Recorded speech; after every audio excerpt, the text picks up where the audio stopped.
루펜 여러분, 안녕하세요. 이그스 칼럼에 오신 분들 환영합니다.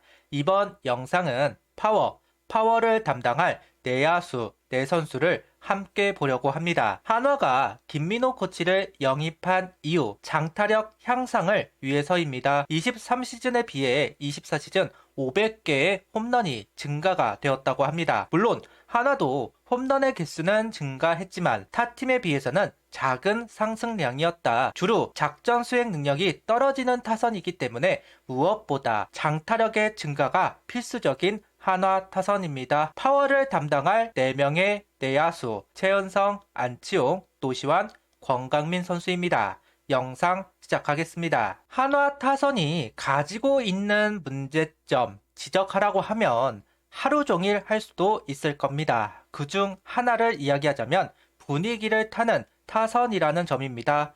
아직 어린 선수들이 많아서 그런가 이기고 있을 때의 타선과 지고 있을 때 타선의 분위기가 다릅니다. 이게 좀 심합니다. 스스로 분위기를 주도하는 선수가 부족하고 초반 실점을 하면 복구하다가 경기가 끝이 나는 경우 많습니다. 고비가 찾아오고 분위기상 꼭 이겨야 하는 경기마다 패전을 하는 것도 분위기를 주도하지 못하고 있기 때문이라고 생각합니다. LG가 DTG 시절 이와 같은 행보를 보였던 것으로 기억을 하고 있는데요. 거쳐야 하는 관문이라고 할 수도 있겠지만 언젠간 되겠지라는 생각을 해서는 안 되겠죠. 25시즌은 극복하는 시즌이 되어야 합니다. 이제 선수들이 주도할 때를 알 때도 되었습니다. 그러기 위해서는 중심 타선, 힘을 보여줄 선수들이 존재감을 보여줄 필요가 있습니다. 하나 타선의 중심은 내야수이고 주장 최은성 선수를 중심으로 안치홍, 노시환, 그리고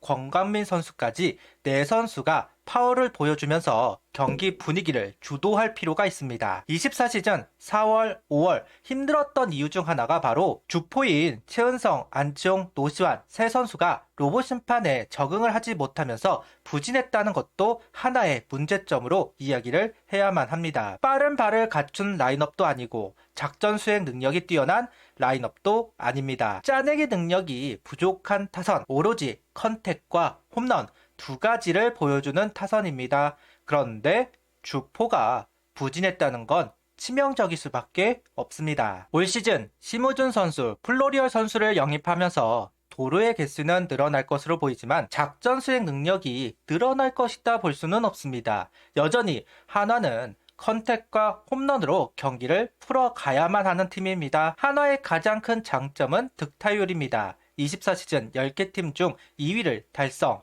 주자만 있으면 강해지는 타선이라고 할 수도 있습니다. 심우준 플러리어 선수도 비슷한 성향을 보이고 있으니까요. 올 시즌도 그 부분은 확실하게 보여줄 필요가 있습니다. 이번엔 권강민 선수도 합세를 해야만 할 겁니다. 최은성 선수를 살펴보도록 하겠습니다. 124경기 498타석 118안타 20홈런 83 삼진 49볼넷 타율 2할 7분 1리 출루율은 3할 5분 1리 장타율은 4할 6분 3리 OPS는 8할 1분 4리 WAR 1.14 우루크 108.9를 기록했습니다. 최은성 선수 타격 스타일을 보면 기본적으로 하이볼보다는 로우볼, 몸쪽보다는 바깥쪽에 강점을 가지고 있는 선수입니다. 컨택이 뛰어나지는 않지만 20개 이상의 홈런을 기록할 정도의 펀치력, 언제나 80타점 이상을 기록할 수 있는 득타율이 높은 부분이 최은성 선수의 장점이라고 할 수 있습니다. 다만 업다운이 좀 있습니다. 특히나 슬로우 스타터 기질이 있기 때문에 초반 고생을 하는 선수이기도 합니다. 우투수 상대로 2할 8분 7리, 좌투수 상대로 2할 1분 9리, 잠수함을 상대로 2할 7분 9리. 우투수와 잠수함을 상대로는 정말 좋은 퍼포먼스를 보여주지만 좌투수 상대로는 상당한 약점을 보이기도 합니다. 좌투수가 기본적으로 몸쪽을 공략을 했을 때 다이아몬드 안에 들어간다기보다는 파울이 됩니다. 앞서도 이야기하였듯 슬로우 스타터 기질이 있는 선수이고 여기에 작년에는 로봇 심판이 도입이 되면서 상당히 고전을 하기도 했습니다. 전반기 때는 거의 2할 초반 2할이 깨진 경우도 있죠. 반면 후반기는 타율 3할 1분 7리, 출루율은 4할 1분 1리, 장타율은 5할 9분 3리까지 높아지면서 자신의 커리어를 회복했다. 어느 정도 로봇 심판에 적응을 하고 타겟책을 찾았다. 이렇게 이야기를 할 수도 있을 것 같습니다. 타격감 조절이 좀 어려웠던 것도 사실입니다. 올 시즌은 고정 1루수라고 보시면 될 것 같습니다. 최은성 선수는 중요할 때 잘해야 한다. 그래서 야구가 어렵다. 지난해 그러지 못한 게 아주 아쉽다. 내가 후반기 잘한 건 개인적으로는 위안 삼을 부분이다. 팀에는 내가 큰 도움이 되지 못한 것 같다. 그래도 뭔가 답을 찾아가는 과정을 경험했다. 올해는 기대감을 조금 안고 시작할 수는 있을 것 같다. 후반기 확실한 반등으로 자신의 커리어를 회복한 부분을 이야기를 하고 있습니다. 본인도 그렇게 느꼈다는 것이겠죠. 후반기 보여준 모습을 정반기부터 보여줄 수만 있다면 바랄 게 없겠습니다. 이번엔 안치홍 선수를 보겠습니다. 128경기 533타석 142안타 13홈런 73진 49볼넷 타율 3할 출루율은 3할 7푼 장타율은 4할 2푼 7리 OPS는 0.797 WAR 1.33 우르크 107.9를 기록했습니다. 안치홍 선수도 시즌 고전을 했습니다. 로봇 심판도 그렇겠지만 부담이 있었다라는 이야기를 합니다. FA로 오면서 잘해야 한다는 부담감이 있어서인지 오히려 몸이 좀 굳은 것 같다라는 이야기도 덧붙였습니다. 거기다 후반기가 돼서는 2루수로 출전을 하기도 하였고 부상도 있으면서 비교적 안치홍 선수는 아쉬운 시즌을 보냈다. 이렇게 이야기를 해야만 할 것 같습니다. 안치홍 선수의 장점은 상황을 타지 않는 타격입니다. 우투수, 좌투수, 잠수함 크게 가리지 않습니다. 경기 초반, 중반, 종반 가리지 않습니다. 시즌을 봐도 4월달 초반, 여름에 들어가는 중반, 9월, 10월 마지막 종반 크게 다르지 않습니다. 임팩트는 분명 부족하지만 어느 때나 계산이 된다는 점이 안치홍 선수에게는 최고의 장점이라고 할 수 있습니다. 하나 타자에게는 좀 없는 부분이죠. 연속성이 부족한 한화 타선입니다. 시즌 살도 빼면서 1루가 아닌 고정 2루수로 출전을 하면서 좀 더 다양하게 활용할 수도 있다. 이제 FA 2년 차이기 때문에 그런 부분에서의 부담감도 없을 것이고 개인적으로는 4번을 맡으면 참 좋겠다라고 생각하는 선수이기도 합니다.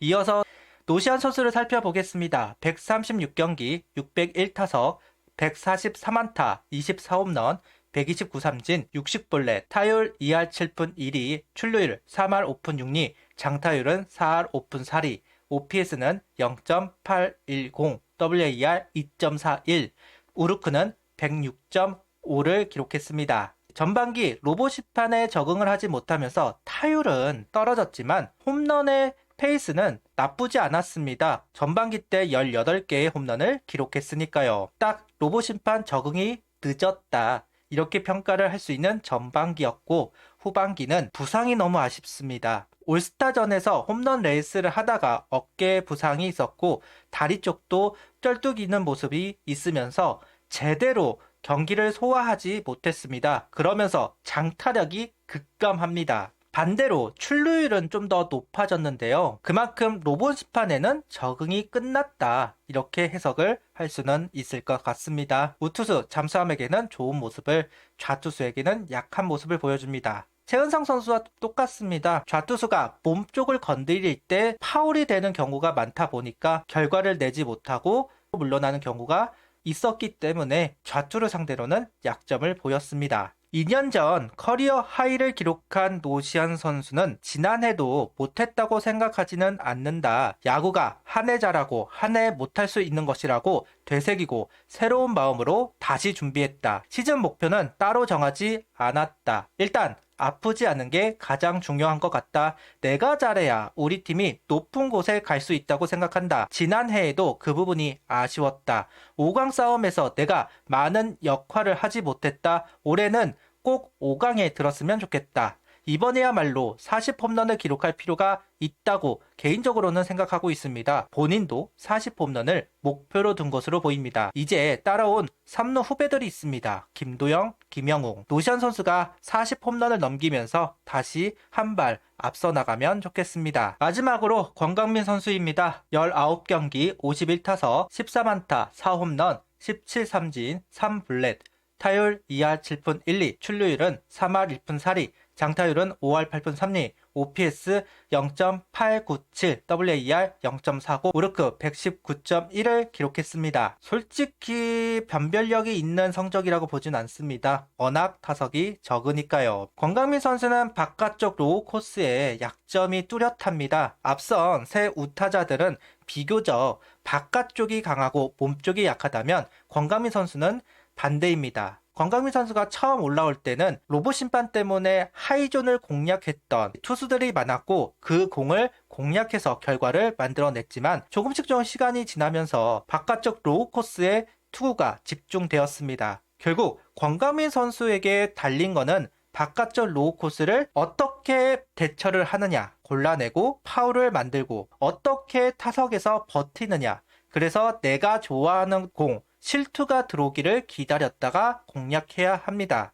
그걸 얼마나 잘하느냐가 성적이 나오느냐 안 나오느냐로 갈리게 되지 않을까 이런 생각을 해봅니다. 일단 1루수 백업이라고 봐야 하겠죠. 김경문 감독이 권강민 선수를 찍었다 이렇게 볼 수 있는 상황이기 때문에 권강민 선수는 자기의 타격 어떻게 보여줄 것이냐 이것만 신경 쓰면 될 것 같습니다. 내 선수에게 걸려있는 포지션이 또 하나가 있습니다. 바로 지명타자입니다. 일단 현 시점에서는 최은성, 안치홍, 권강민 세 선수가 지명타자 자리를 두고 번갈아 가면서 소화하지 않을까 하는 생각을 가져보고 있습니다. 아무래도 최은성, 안치홍 선수는 나이가 이제 35이 넘었기 때문에 체력 관리를 해주어야 합니다. 작년 푸처스에서 1루 수비 경험이 있기는 하지만 많이 하지는 못했고 올 시즌 들어와서야 제대로 1루수 역할을 하는 거기 때문에 수비력 부분은 좀 미지수라고 봐야 할 겁니다. 그런 부분들을 좀 보완하기 위해서는 지명타자로 출전할 필요도 있을 겁니다. 그만큼 타격에서 뭔가를 보여주어야 하는 새 선수이다. 이렇게 정리를 할 수도 있을 것 같습니다. 타순이 어떻게 짜여질지는 좀 지켜봐야 할 겁니다. 다만 내 선수가 중심 타선을 형성할 거라는 것은 분명한 사실입니다. 여기에 플로리얼 정도가 합류를 하겠죠. 파워를 보여주고 장타 한 방으로 분위기를 바꾸는 빅볼. 24시즌은 아직 한화가 번트가 필요하다는 김경문 감독 의견에 따라 스몰볼을 보여주었지만 원래 김경문 감독의 스타일은 빅볼이죠. 뚝심의 야구를 보여주는 빅볼. 그 빅볼을 지향하는 분입니다. 작전보다는 타격을 선호하시는 분, 그만큼 파워를 보여준 중심 타선의 힘이 필요합니다. 이제 로봇 심판에 적응을 했고 좌타자 상대로 조금만 보완이 된다면 분명 나아진 타선이 될 거고 감독이 원하는 묵직한 타선이 만들어질 것이다 생각합니다. 선발이 보완이 되면서 5강권이라고 이야기를 듣지만 부족하다는 이야기도 많습니다. 그건 타선의 효율성이 떨어진다고 볼 수 있다. 극복해야 하는 부분입니다. 다이너마이트 타선에 걸맞는 활약이 있기를 바랍니다. 구독, 좋아요, 알림 설정 부탁드리며 영상을 봐주셔서 감사합니다.